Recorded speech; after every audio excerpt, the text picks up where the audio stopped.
Hey, what's up? Welcome back dito sa ating channel dito sa Mobs TV.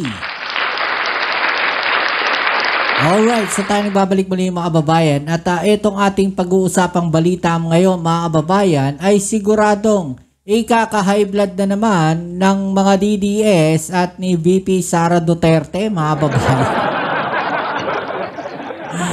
Siguradong maha-high blood sila sa balitang ito dahil sa ginawa ng ating Pangulong Bongbong Marcos mga kababayan, 'di ba? Ayaw na ayaw nila na may ginagawa ang ating Pangulong Bongbong Marcos. Gusto pa nilang itulad sa kanila.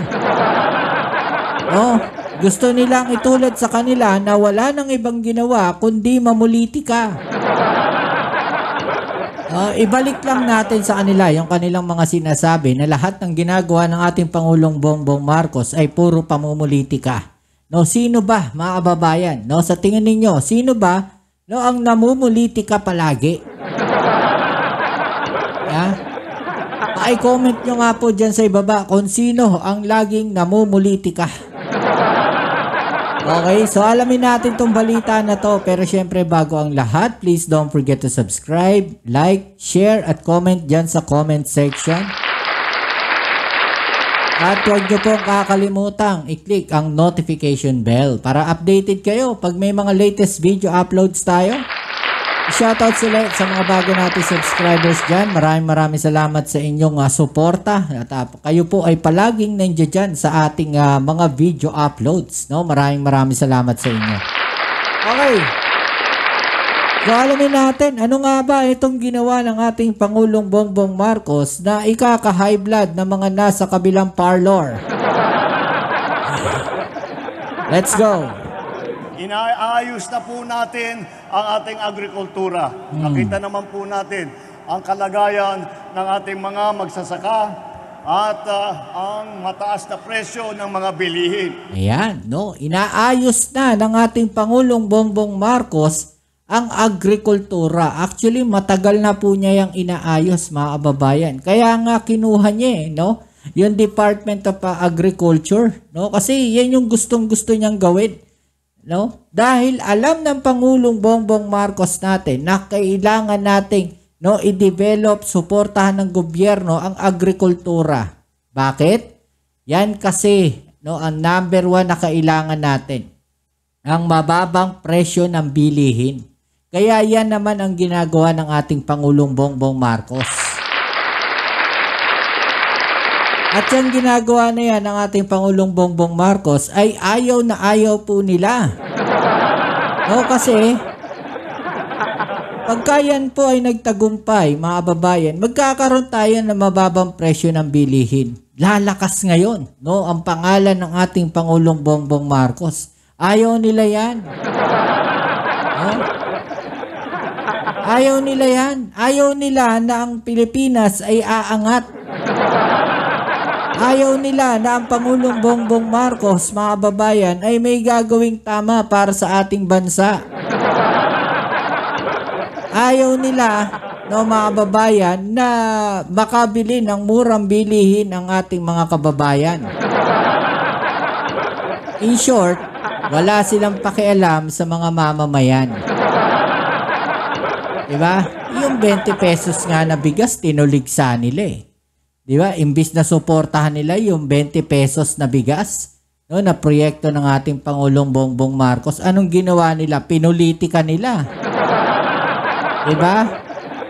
Doon nabalitaan na i-release yung 20 pesos na bigas. Anong sabi? Siniraan. Diba? Siniraan nila. Nako, yung bigas na yan, pagkain lang ng baboy yan, pagkain ng hayop yan. Ito ay malinaw, mga kababayan, ang pagpapakita na sila ay walang pakialam. Kung masaktan man yung mga taong nasa baba. Wala silang pakialam kung masaktan ang damdamin ng mga magsasaka. Yung mga local farmers natin, wala silang pakialam dyan kung masaktan yung damdamin ng mga yan. Sila yung nagtatanim Diba? So, yung para sabihin nila na yung 20 pesos na bigas na yan na binibenta ng NFA, sino ba nagtanim yan? Diba? Yung mga kababayan nating magsasaka. Parang sinabi nila na walang kwenta yung mga tanim ninyo. Parang ganun yung kanilang sinasabi, mga kababayan. Napakasakit nun. No, na nagmula pa sa ating Vice Presidente. After nun, ni-release yung proyekto. No? Ni-release yung 20 pesos na bigas. Diba? Anong sabi nila? Nung hininto ng COMELEC, nako, isang araw lang yan. Niloloko lang kayo ng gobyerno. Pinulitika na naman nila. Hindi nila alam, hindi ba sila nanonood ng balita o talagang wala na silang pakialam o nagbibingi-bingihan na lang sila. No? Na ang sabi, para hindi magamit sa pangangampanya sa politika, yung 20 pesos na bigas, ihinto muna natin. Ibalik natin yan after election. Nagawa na naman nila ng issue yan. So, yun daw talaga, hindi raw talaga kaya ng gobyerno na nakita ng gobyerno na gano'n. Di ba? Paano ba naman mag-isip yung vice presidente na yan? Again, ang tinutuligsa natin dito, hindi po yung tao, mga kababayan, kundi yung mga ginagawa nila, yung mga action nila, yung mga sinasabi nila. No? Kung may gagawing mali ang ating gobyerno, sisitahin ko rin yan. Diba? Kasi mahal natin yung Pangulong Bongbong Marcos. Ayaw natin siya magkamali sa kanyang mga ginagawa. Diba? Kaya dapat lang na sitahin natin yung Pangulong Bongbong Marcos para maitama. Diba? Pero hindi para tuligsain yung pagkatao niya. Hindi para babuyin, hindi para murahin yung Pangulong Bongbong Marcos dahil Pangulo yan eh. Diba? Ipakita natin yung respeto natin sa kanya. Yung mga nasa kabila, mga walang respeto yan eh. Mga bastos yan eh. Diba? Kaya't kailangan po natin ayusin. Ngunit, ang nadatnan po namin ay ang isang agrikultura na napakahina po. Ngayon, mahina daw yung nadatnan niyang agrikultura. Sino ba yung mga nilagpasan na administrasyon na yan?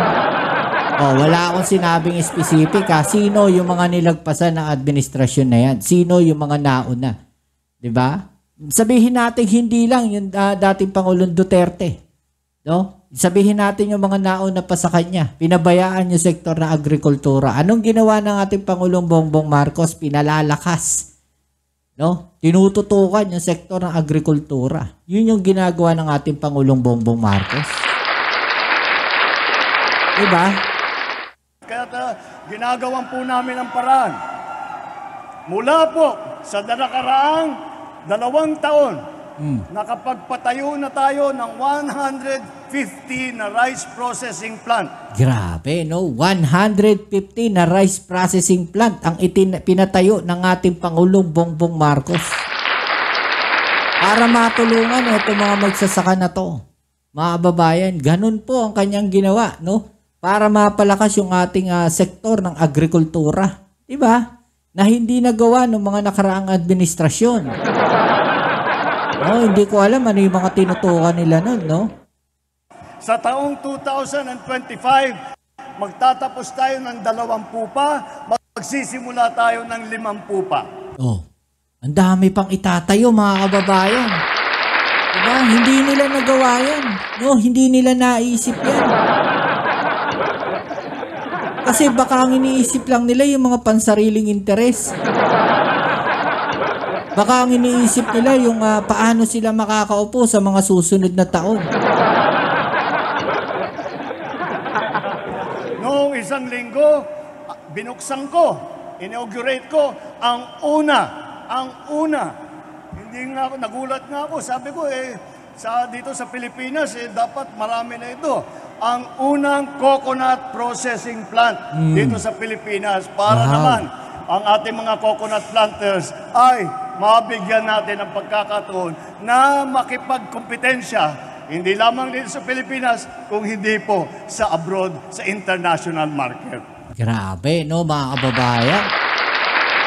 Ganong katindi, no, yung focus ng ating Pangulong Bongbong Marcos, no, yung Pangulong Bongbong Marcos sa sektor ng agrikultura. No, ganun siya kaseryoso na tulungan yung ating mga local farmers. No, hindi lang po yung mga nagtatanim ng gulay, bagkus lahat na nasa sektor ng agrikultura. No, tinututukan ng ating Pangulong Bongbong Marcos. Diba? Ganong katindi, mga kababayan. No? So, ayan, anong masasabi niyo dyan mga kababayan? No? I-comment nyo po sa ibaba ang inyong mga opinion at atin yung pag-usapan. Alright? Alam niyo, sa totoo lang, nalulungkot ako kasi yung nakikita natin pangbabatikos nila, no? Walang tigil Parang wala nang ginawang maganda ang ating Pangulong Bongbong Marcos para sa kanila. No, kahit nakikita natin ang ginagawa ng Pangulong Bongbong Marcos ay para sa ikauunlad, no, ikagaganda ng mga iba't ibang sektor ng ating bansa, no, para makatulong sa ating mga mamamayan, mapababa ang presyo ng bilihin, 'di ba? Lahat na lang gagawin ng ating Pangulong Bongbong Marcos. Pero anong ginagawa nila? Mga kababayan, wala silang tigil sa pagbanat sa ating Pangulong Bongbong Marcos. Wala silang tigil sa pagtira, no, sa pagbatikos. Na sa lahat na lang ng gagawin ng ating Pangulo ay sisitahin nila at lalagyan nila ng politika. Diba? Ganun yung mga ginagawa nila. Sino ngayon? No, sino ngayon yung sinasabi nila, mga babayan, dati, no, ano sabi nila? Ang aga naman pamumulitika niyan, 2028 pa yung election. No? Matagal pa raw yun kasi may mga nangangarap na tumakbo ng pagkapangulo.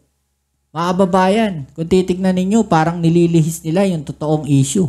Sino ngayon? No, yung may pangarap na tumakbo na pagkapangulo no, pagdating ng 2028? Ha? Sino ngayon ang nakikita natin may intention? No, yung mga nandiyan nga na sinasabi nila, may pangarap tumakbo mga pagkapangulo, hindi nga nagsasalita 'Di ba? Sila lang naman yung madaldal diyan Sila lang naman yung nagpi-pinpoint, si ganito, si ganyan, tatakbong pangulo yan sa 2028, kaya nila ginagawa yan, di ba? What if mali pala yung kanilang hula?